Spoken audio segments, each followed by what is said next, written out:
જશે। ફરી માથું ફાડી નાખે તેવી ગરમી પડશે।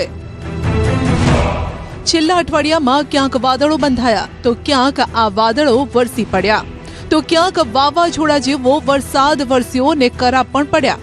દેશના ઉત્તરીય પર્વતીય પ્રદેશોમાં પણ પશ્ચિમી વિક્ષેપના કારણે આંધી વંટોળ સાથે અને તેજ ગતિના પવનો સાથે પ્રી મોન્સૂન એક્ટિવિટીનો વરસાદ વરસ્યો।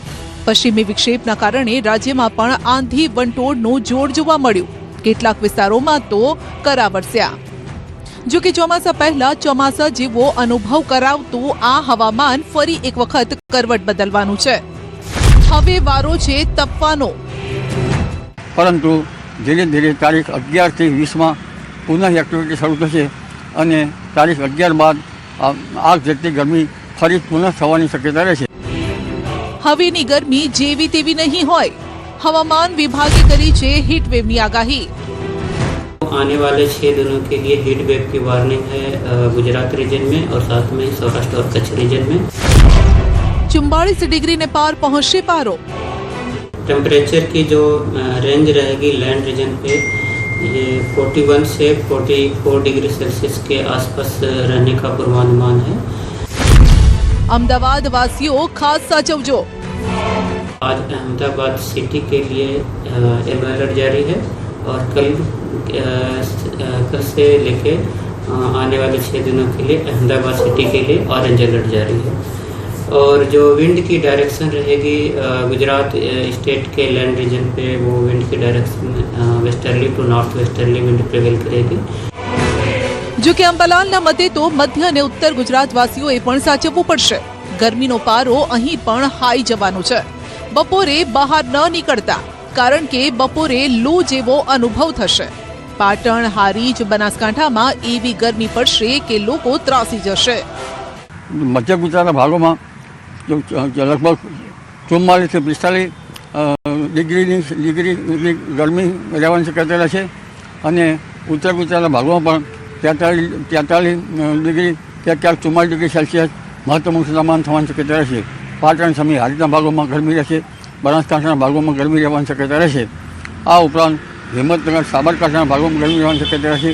પંચમહાલના ભાગોમાં પણ 43 ડિગ્રી ગરમી રહેવાની શક્યતા રહેશે।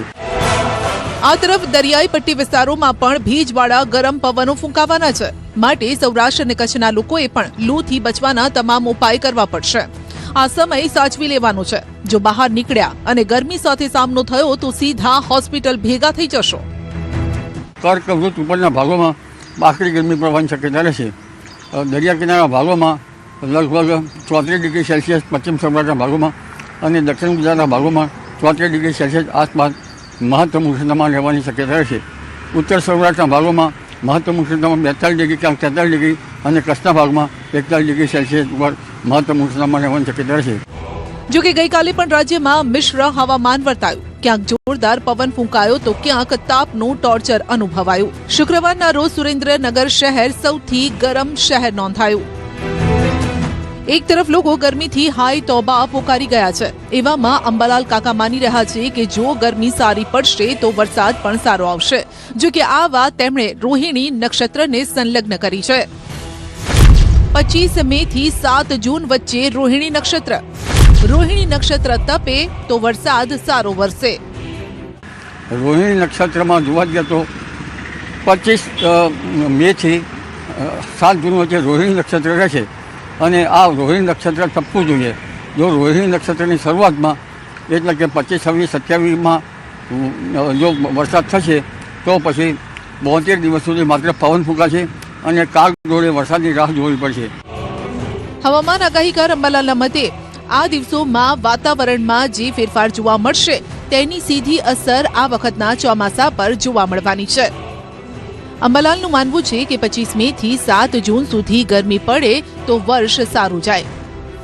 રોહિણી નક્ષત્રના પહેલા ભાગમાં વરસાદ પડે તો ચોમાસામાં 72 દિવસ પવન ફૂંકાય। બીજા ભાગમાં વરસાદ થાય તો 65 દિવસ પવન ફૂંકાય।